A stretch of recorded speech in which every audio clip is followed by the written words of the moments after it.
She won't fight it. She never fights anything. That was what Harlan said into the phone at 11:43 on a Tuesday night, standing in the hallway outside his home office, 3 feet from the staircase his wife had just climbed. He didn't hear her stop. He didn't hear the creak of the 4th step. The one that had needed fixing for 2 years, the one Sylvia Marchetti had mentioned to him exactly 7 times. He didn't hear her set down the glass of water she'd come downstairs to get. He didn't hear any of it because Harlan Beaumont had long since stopped paying attention to the sounds Sylvia made in their shared house. That was his first mistake. It would not be his last. Sylvia had met Harlan 11 years earlier at a conference in Ottawa, when she was 31 and still running her own consulting firm, a small operation, just her and 2 associates but profitable and entirely hers. Harlan was charming in the particular way that men in finance sometimes are, confident without being loud, attentive without being warm. He had a way of making you feel like the only person in a room full of people, and Sylvia, who had spent most of her 20s being competent and practical, and rarely the object of anyone's full attention, found it disarming. They were married within 18 months. In the years that followed, the firm quietly disappeared. Not all at once, nothing dramatic, no single moment Sylvia could point at later and say, that was when it started. It happened the way erosion happens, gradually then completely. First it was, you don't need the stress of it. Then it was, we're moving to Vancouver and it'll be easier to start fresh. Then it was, I've got a new project and I really need your help on the financial modeling, just for a few months. The few months stretched into 2 years. The 2 years became the rest of it. By the time Sylvia stood frozen on that 4th stair, she hadn't filed a client invoice under her own name in 6 years. What she had done in those 6 years, restructured Harlan's investment advisory practice, brought in 3 institutional clients worth a combined $4 million in annual fees, quietly untangled a regulatory filing error that would have cost him his license, and mentored 2 of his junior analysts who now led his top-performing teams. None of that was in writing. None of it had ever been formalized. She had done it the way wives sometimes do things. Seamlessly, invisibly, as a natural extension of love and partnership, never thinking to protect herself because she had never imagined needing to. The prenuptial agreement she had signed at 31 was drawn up by Harlan's family lawyer. She had skimmed it on a Thursday evening and signed it on the Friday, slightly giddy, slightly distracted, very much in love. She hadn't thought about it since. The man on the other end of the phone was named Crispin. Sylvia knew the voice even before she heard the name, because Crispin Walsh had been Harlan's oldest friend and his personal solicitor for 15 years. She had made the man dinner in her own kitchen. She had bought his daughter a christening gift. She won't fight it, Harlan said again, as though repeating it made it more certain. She doesn't have the resources or the contacts. She walked away from all of that when she moved out here. A pause. The filing is ready, Harlan continued. I'm thinking Thursday. Give her the weekend to absorb it before the preliminary hearing gets scheduled. Crispin, I need the Ridgecrest account moved before then. The Pemberton Trust too. If those are still in joint access territory when she gets a lawyer, we're going to have a problem. Another pause. Sylvia didn't breathe. She trusts me, Harlan said. That's always been the issue with her, honestly. She's too trusting. It's almost a liability. The call ended. Sylvia stood on that staircase for another 40 seconds, which she would later recall as the longest 40 seconds of her life. Not because she was in shock exactly, but because something was shifting inside her, something slow and tectonic, and she needed to feel it complete before she moved. The grief was there. She didn't deny that. 11 years of her life, a marriage she had entered in good faith, a man she had genuinely loved. The grief was real, and it would come for her eventually. But what settled over her in that hallway, quiet and cold and very precise, was something else entirely. It was clarity. She went back upstairs. She did not touch the glass of water. Sylvia Marchetti had not been the kind of woman who needed to be underestimated to become dangerous. But she had learned over 11 years to be underestimated anyway. It was easier that way. Harlan had always preferred her manageable, and she had learned to arrange herself accordingly, to offer opinions gently, to defer on the things that didn't matter, to be the quiet one at the dinner party who refreshed glasses and remembered everyone's dietary restrictions. What Harlan did not know was that Sylvia had not been entirely idle. 2 years earlier, when she had first noticed the pattern of small exclusions, the client meetings she was no longer CC'd on, the passwords that changed without notice, her name quietly removed from the Ridgecrest account documentation, she had not raised it with Harlan. She had instead started keeping notes. Not out of paranoia, she had told herself at the time. Out of professional habit, she had run a business once. She knew what documentation was for. She had notes going back 22 months. She also had a contact. His name was Bernard Say, and he had been her accountant before she met Harlan, and he had remained quietly and without fanfare her accountant in the years since. handling the small income she kept from a handful of freelance consulting contracts she'd maintained under a numbered company. Contracts Harlan knew existed in the vague and incurious way. Husbands sometimes know things about their wives' professional lives without ever asking for details. Bernard was precise, careful, and deeply familiar with the structure of Harlan's firm. Because Sylvia had spent 2 years sharing just enough with him that he would be prepared if she ever needed him to be. She had hoped she wouldn't need him. At 12:17 in the morning, she sent him a message. "I need you tomorrow. 9 a.m. bring everything." Then she opened her laptop. The thing about being underestimated for long enough is that you stop announcing yourself. You learn the architecture of a place, its exits, its pressure points, the locations of things that matter, without anyone noticing you learning it. Sylvia knew where every document was. She knew the filing structure of Harlan's digital records because she had built it. She knew the login credentials for the joint accounts because she had set them up. And Harlan, who was meticulous about his professional security and catastrophically careless about his personal administration, had never changed them. She spent 2 hours that night making copies. Not taking anything, not moving anything, copying. There is a difference, and Sylvia understood it because she had already, at some point in the past 22 months, done a quiet amount of reading on what is and isn't permissible in a matrimonial dispute in British Columbia. She knew what her rights were. She had known for some time. She had simply been hoping not to need them. By 2:15 in the morning, she had a complete copy of the Ridgecrest account documentation, the Pemberton Trust records, 4 years of joint financial statements, and an email chain between Harlan and Crispin Walsh going back 9 months. A chain she had never been meant to see, which she had found 3 weeks earlier while looking entirely innocently for a tax document on the shared drive, and which she had read twice and then quietly copied and said nothing about. The email chain was, to put it plainly, remarkable. It outlined in some detail Harlan's plan to restructure the ownership of his practice ahead of a divorce he had apparently been contemplating since the previous spring. There were references to accounts being moved and trusts being restructured.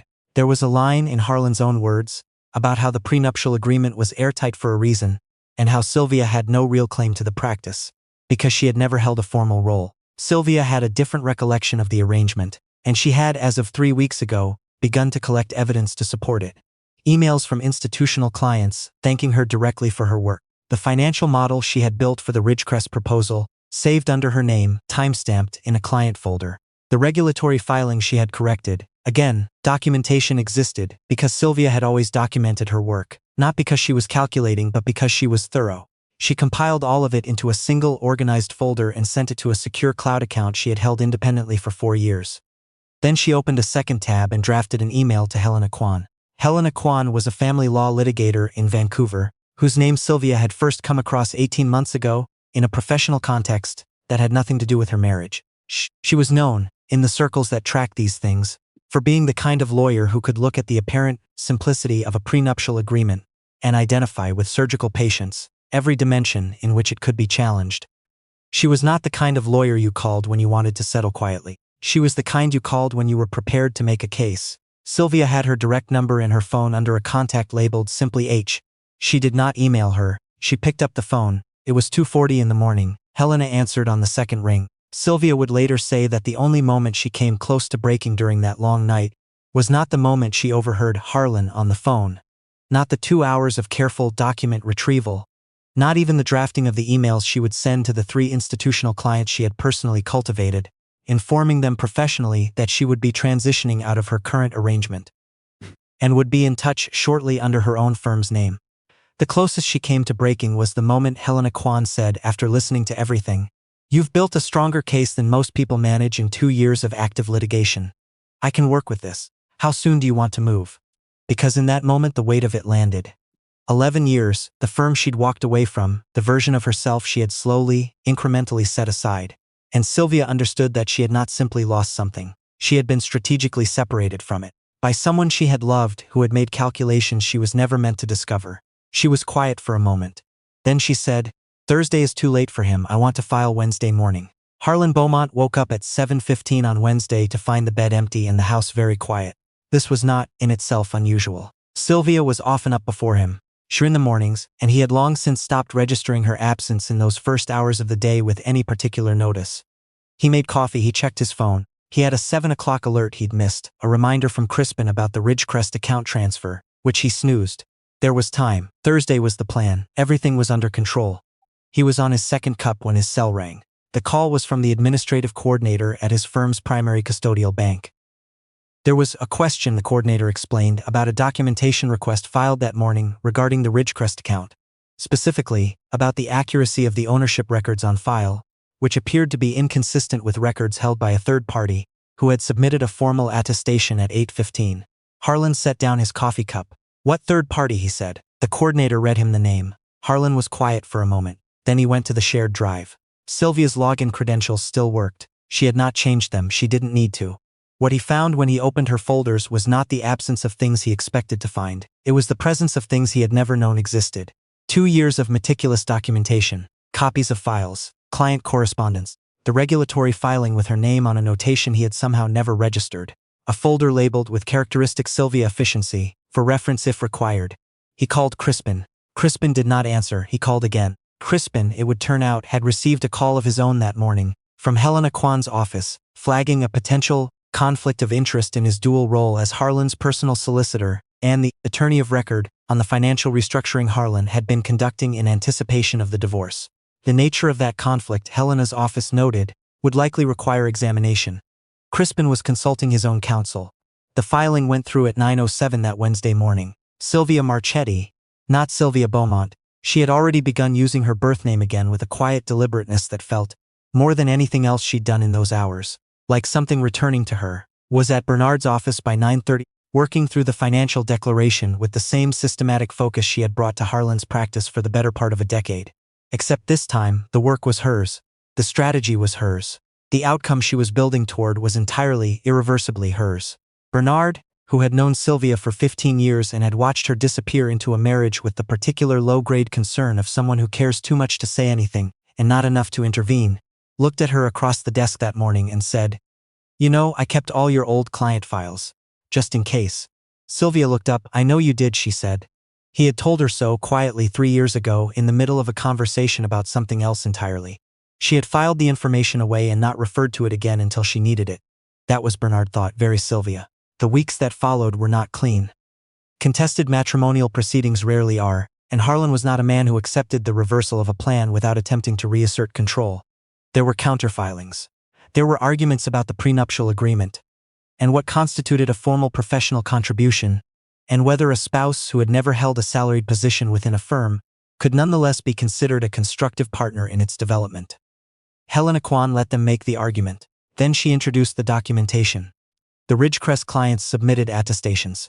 2 of Harlan's own junior analysts, the ones Sylvia had mentored, the ones who now ran his top teams, provided sworn statements about who had trained them and how. The financial models were timestamped. The regulatory correspondence was dated and initialed. One of the institutional clients, a portfolio manager named Stewart who had worked with Sylvia directly for 3 years and had always known perfectly well who was actually running the room, sent Helena's office a letter so detailed and so clearly written from direct personal knowledge that even Harlan's counsel went quiet reading it. The prenuptial agreement, as it turned out, had not accounted for something. It had been drafted to protect assets Harlan had brought into the marriage. It had not adequately addressed the question of what happens when a spouse's unrecompensed professional contributions materially increase the value of those assets over a decade.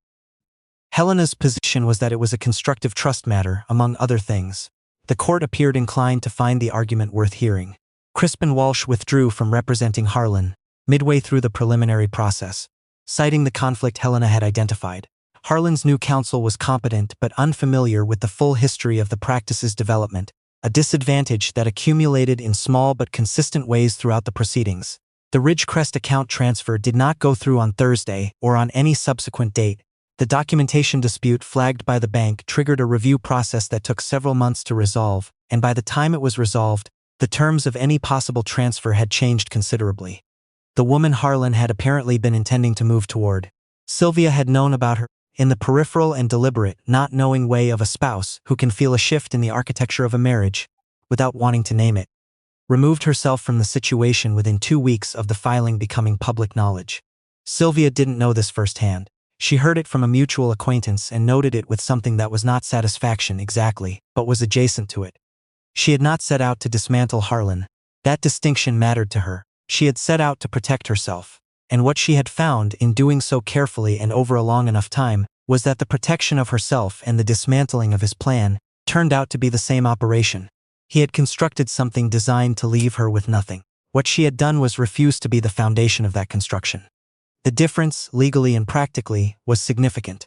Bernard reopened her file in the original firm name, Marchetti Consulting, and the first client engagement she signed, in the 4th month after the filing, was a referral from Stuart, the portfolio manager, who had apparently been quietly waiting for precisely this development. She signed the contract in her own office, which was modest and north-facing, and had a desk she'd bought second-hand, and a view of nothing in particular, and which was entirely, completely hers. Her assistant, a young woman named Theo who was finishing her MBA, and had been referred by one of Bernard's colleagues, came in with the courier envelope and watched Sylvia sign the contract with a pen she'd owned since her original firm, which she had kept in the back of a drawer in the house on Harlan Street for 11 years without ever quite throwing it away. "Big day?" asked. Sylvia considered the question. "The big day was a few months ago," she said. "This is just what comes after. There is something that happens to a person who has been patient for a very long time.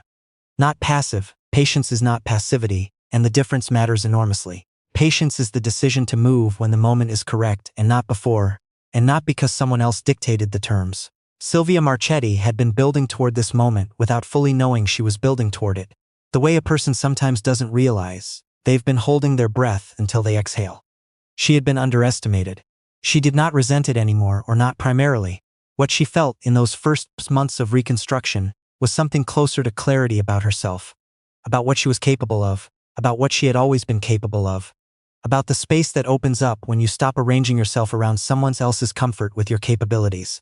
The 4th stair still needed fixing.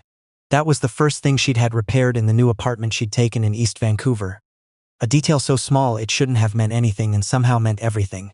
She had asked a contractor in, pointed at the step that creaked and said, "Fix this," and it had been fixed, and she had stood on it afterward and pressed her weight down and felt the solid, unmoving resistance of a thing that was finally properly attended to. That was the word for it, she thought, attended to.